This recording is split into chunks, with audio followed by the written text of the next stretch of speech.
First event here with another video. This one is going to be on how to move a vending machine the easiest way that we found. We get asked this question all the time, or we see comments on Facebook or on YouTube where people are always asking what is the easiest way to move a vending machine. They do weigh 800 pounds, 1,000 pounds, depending on what you got in there. This one's empty, so there's nothing inside, which is the best way to move them. You don't want all that extra weight. We have a pallet jack.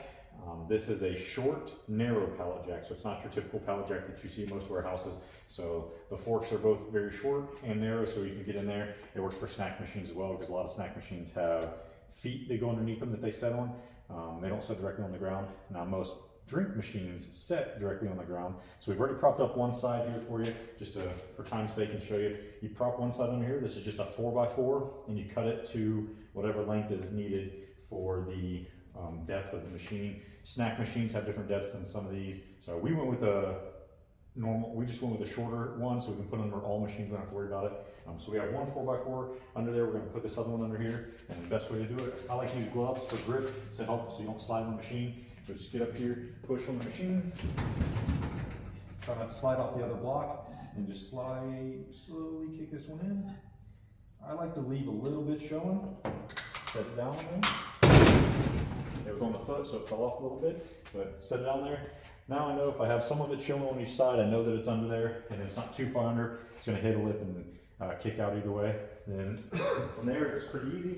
Just take your pallet jack.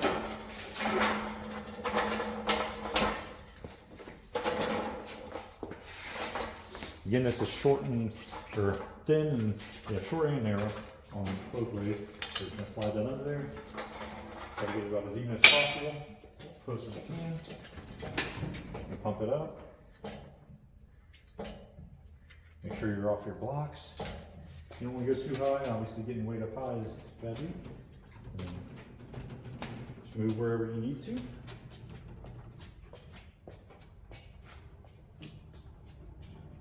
And then when you get to your destination, you put your blocks back where you want them to be. Even if you don't leave the blocks there, but you will set it back on the blocks. So again, line it up. And typically you do this with multiple people. I just don't have any of my guys here today. So then you just make sure these are lined up. Again, I like to show a little bit, and you set it down. And then you would reverse the process to get it down. You're going to push this side up, kick that block out, or have someone pull it out. Same thing over here. And then that one will be on the ground. You lift this one up, pull that block out, and then you're on the ground.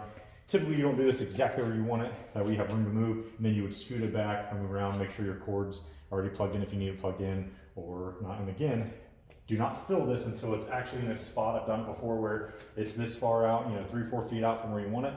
You fill it with all the pop, you test everything, everything's good to go. Now, okay, we need to slide it back. Well, now you just added all that pop for each selection. There's 9 columns in this one with a double on the one side. So, you have all that extra weight in there. Now you have to really heave and hoe to push it back, or, twist it in there. So do everything empty, and then once you finally get it in place, fill it up. You can do all your testing stuff out before that, but you don't want to actually fill it and move it until it's done. So this is the easiest way we found to do it. We've tried other methods of just we have an electric dolly that we use. It's can carry 1,200 pounds. It's nice, but it doesn't fit through doorways as well. We've tried to put it on little casters or rollers. They just don't work out well. They hit a little bump, they're done. Going upstairs is a totally different game, but just moving around most hallways or into most businesses, you're perfectly fine. This will get you in tight spaces a lot better than a longer forklift. Not forklift, pallet jack. But the forks on it are a lot shorter and narrower, so you can get in a lot better spaces. It does stick out the back if you come all the way in, but it's only 6-8 inches, so you can back it out if you need to. But having the short, narrow one allows you to make turns and get in tighter places because you're normally inside buildings and everything. So that's the best way we found to use a pallet jack.